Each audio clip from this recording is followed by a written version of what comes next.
नमस्कार, mobile news 24 में आपका स्वागत है। मैं हूँ मान मेंद्र। हमारे साथ हैं आदिशक्ति डिवाइन फाउंडेशन के राष्ट्रीय अध्यक्ष है मनीष खंडेलवाल जी। आप ज्योतिष के साथ साथ समाज सेवा में काफी लगे रहते हैं और जिस प्रकार से कोरोना फैला है उसके बाद सरकार कई घोषणाएं की हैं, लेकिन अभी भी कई महत्वपूर्ण घोषणाएं होनी बाकी है। बहुत लोग कष्ट में हैं। आइए सीधे मनीष खंडेलवाल जी से जानते हैं कि आखिर वो क्या कुछ चाहते हैं और क्या कुछ उनकी डिमांड होनी चाहिए और भी सरकार से। मनीष जी, आपका बहुत बहुत स्वागत है। नमस्कार। सबसे पहले तो मैं चाहूँगा कि आप सभी लोग, आशा करता हूँ कि घर पे होंगे और स्वस्थ होंगे। ये कोरोना काल में हमारे पूरे राष्ट्र में लॉकडाउन है और हम सभी इस लॉकडाउन का पालन कर रहे हैं और हमारी संस्था भी इस लॉकडाउन का समर्थन करती है। जी जी। और जी हाँ, खास तौर से आप कई मध्य वर्गीयों के लिए आप कुछ सोचते हैं, जिस प्रकार से अभी कष्ट आया है सबको है, जिससे निम्न वर्ग के लिए काफी सरकार ने घोषणाएं की हैं, लेकिन कई ऐसे वर्ग अभी भी है जो छूटा हुआ है।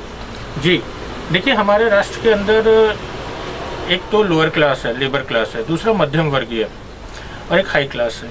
मध्यम वर्ग भी दो तरह के, एक ए क्लास में और एक बी क्लास में, निम्न मध्यम वर्गीय और अपर मध्यम वर्गीय।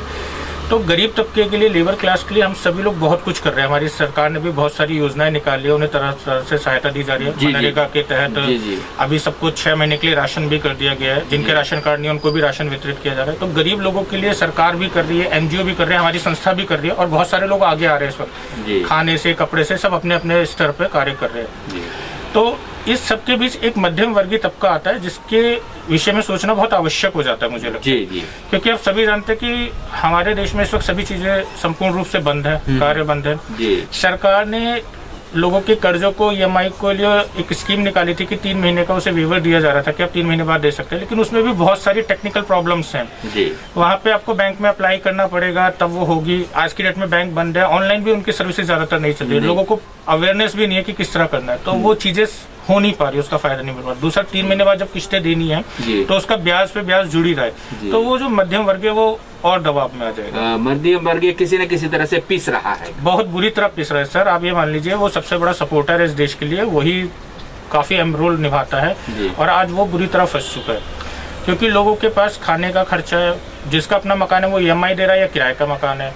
व्यापारी है तो दुकान का खर्चा है, दुकान की किराए हैं। सैलरी क्लास है तो प्राइवेट जॉब करता है पर सैलरी नहीं मिल रही है। ये हकीकत है कि सैलरियां नहीं मिल रही हैं आज की डेट में। उन्हें कह दिया जाता है या तो सैलरी है नहीं, या समझ लो जॉब खत्म हो गई आपकी। तो उन लोगों के पास इनकम का साधन है नहीं। अच्छा, यही मध्यम वर्गीय ऐसा एक वर्ग है जो लोगों के आगे हाथ नहीं फैलाता, क्योंकि उसे समाज में अपनी इज्जत की बड़ी चिंता होती है। तो वो लोगों के पास रास्ता बसता है, या तो वो डिप्रेशन में आते हैं या आने वाले समय में सुसाइड करेंगे। इस तरह के हादसे बढ़ने लगेंगे हमारे साथ। मेरा ये मानना है कि उस मध्यम वर्ग के लिए सोचना बहुत आवश्यक है। हमें कोई ऐसी योजना उनके लिए भी तैयार करनी चाहिए कि उनको भी सहारा मिले, क्योंकि उनके पास ना तो कोई आय का साधन है सिवाय लायबिलिटी और जिम्मेदारी हो। जी हाँ, बिल्कुल। और कई तरह के उनके पास लोन भी लिए हुए हैं और ऐसे में कैसे वो पूर्ति करेंगे, ये एक समस्याएं हैं। सर देखिए, पूर्ति करना तो बहुत मुश्किल है, आप सभी जानते हैं और हम भी ये बात जानते हैं कि कार्य बंद है और खुलने में भी बहुत समय लगेगा और ये चरणबद्ध तरीके से खोले जाएंगे। खुलते ही एकदम से चीजें नॉर्मल भी नहीं होंगे। इकोनॉमी ऑलरेडी हमारी डाउन थी, तो उन लोगों के पास तो कोई इनकम ऑफ सोर्स है नहीं और उनके लिए कोई सहायता भी नहीं है। तो मैं सरकार से यही गुजारिश करता हूँ कि इस मध्यम वर्गीय के लिए कोई नीति लाई जाए। आप ऐसा भी कर सकते हैं, मेरा एक सुझाव है मेरी संस्था की तरफ से, कि उस मध्यम वर्गीय के लिए सरकार जो टैक्स देते हैं, वो 5 लाख, 6 लाख, 7 लाख साल का जो भी टैक्स देते हैं, बिल्कुल। तो उस टैक्स के अनुरूप उनका जो मासिक इनकम, मंथली इनकम बनती है, वो राशि उन्हें सहायता के रूप में 1 या 2 किस्तों में दे दी जाए। अच्छा, जिससे वो लोगों को एक फाइनेंशियल सपोर्ट मिलता है और उस फाइनेंशियल सपोर्ट से उन्हें सर्वाइव करने की कैपेसिटी होती है। वो हताश नहीं होंगे, उन्हें भी लगेगा कि सरकार हमारे लिए भी सोचती है, देश में हमारे लिए भी कोई नीति है।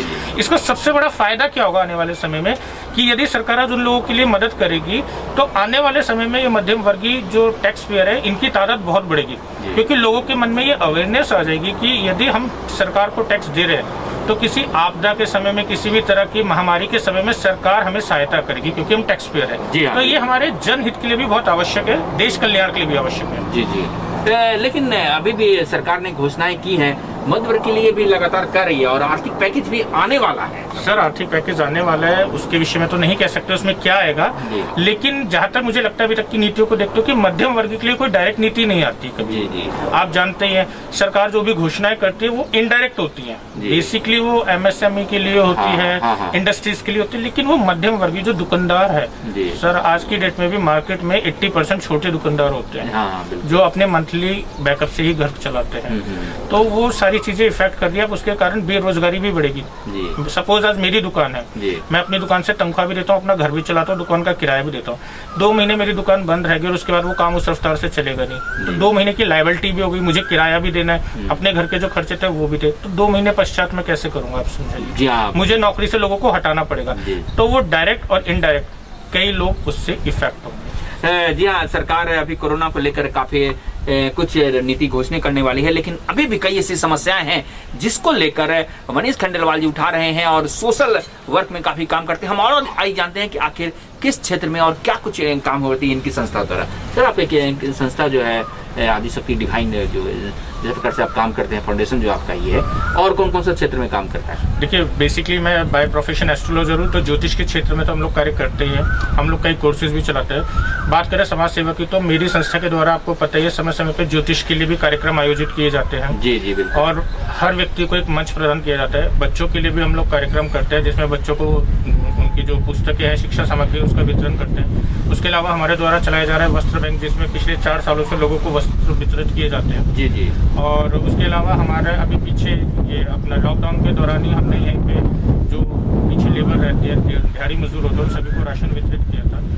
तो ऐसे बहुत सारे प्रयास है। आने वाले समय में हमारी डिस्पेंसरी, जो कि 25 तारीख को ओपनिंग थी मार्च में, लॉकडाउन के कारण उसे टाल दिया गया, तो उम्मीद करते हैं कि लॉकडाउन जल्द से जल्द खुले और स्थिति सामान्य हो, तो हमारी चैरिटेबल डिस्पेंसरी ओपन होगी, जो आम आदमी की। इसमें क्या क्या होगा, क्या क्या होगा? देखिए, उस डिस्पेंसरी के अंदर फिजिशियंस, फिजियोथेरेपिस्ट, होम्योपैथिक्स, लगभग सभी प्रकार के डॉक्टर रहेंगे। और वो डिस्पेंसरी एक 10 रुपए का कार्ड आप बनवाइए और डॉक्टर आपको देखेंगे, उसमें किसी तरह का कोई अतिरिक्त शुल्क नहीं है। तो आम आदमी के लिए वो एक सुविधाजनक होगा, क्योंकि यहाँ राजनगर में, यूपी के अंदर, इस तरह की डिस्पेंसरी है भी नहीं। और देखिए, हर जगह पे जहाँ पे अपर क्लास होता है, वहाँ मिडिल क्लास भी होता है, लोअर क्लास भी होता है, ये तबका समानांतर रूप से चलता है। तो हमें सभी को साथ लेके चलना है। इसी उद्देश्य से हमने यहाँ पे राजनगर में इस डिस्पेंसरी की ओपनिंग कर रहे हैं। जी हाँ, हमने देखा है कि और भी संस्थाओं को आप सहायता करते हैं, उसमें आप जाते हैं और निःशुल्क कई स्टेशनरी का भी आपने काफी सहायता की। जी, अभी पीछे हमने उपकार फाउंडेशन द्वारा एक कार्यक्रम आयोजित, उसमें भी हमने बच्चों को निःशुल्क शिक्षा सामग्री बांटी थी।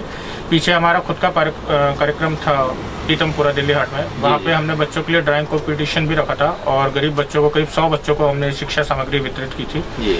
उसके अलावा हम गरीब महिलाओं को भी अपनी तरफ से 500,000 रुपए की सहायता देते रहते हैं। तो जैसी परिस्थिति होती है, हमारा प्रयास रहता है कि हम समाज के लिए कुछ कर सके। लेकिन बात वही है कि हम ये चाहते हैं कि जो मध्यम वर्ग है, हम लोगों में वो क्षमता नहीं उसके लिए कुछ कर पाए, तो लोगों को आगे आना पड़ेगा उस मध्यम वर्गीय के लिए। हम गरीब तबके के लिए हर व्यक्ति आगे आता है। मध्यम वर्गीय हाथ से नहीं मांगेगा, वो मांगने नहीं आता, आपको उस तक पहुंचना पड़ेगा, उसकी मदद करनी पड़ेगी। हम सबका फर्ज बनता है, ये इंसानियत भी है कि आपको सबको समान रूप से देखना और सबकी जरूरत को, सबकी परेशानी को समझना है। मनीष जी, आप कितने कार्यक्रम लगभग करते हैं साल में?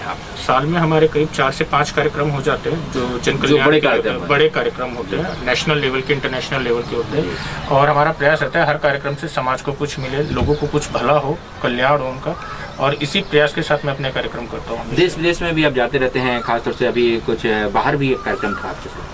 नहीं, अभी पीछे बाहर हमारा होना था जो पोस्टपोन्ड हो गया है, लेकिन हम उसके अलावा हम लोग बहुत सारे कार्यक्रम करते रहते हैं। और आगामी भविष्य में हमारा ऐसी कोशिश है कि हम अपने ज्योतिष, जो यहाँ के ज्योतिष जगत के विद्वान हैं, उनको कहीं बाहर एक बड़ा मंच प्रदान करें, ताकि भारत से बाहर सनातन धर्म की जो ताकत है, जो हमारे ज्योतिष शास्त्रों की ताकत है, उसको हम लोगों के सामने ला सकें। मनीष जी, बस चलते चलते हम चाहेंगे कि एक संदेश दे दें आम आदमियों को, खासतौर से इस कष्ट के समय में ज्योतिष भी कुछ कर रहा हो। देखिए, मैं यहाँ पे सबको एक ही संदेश देना चाहूँगा कि हम सभी को इस विषम परिस्थितियों में धैर्य के साथ चलना चाहिए।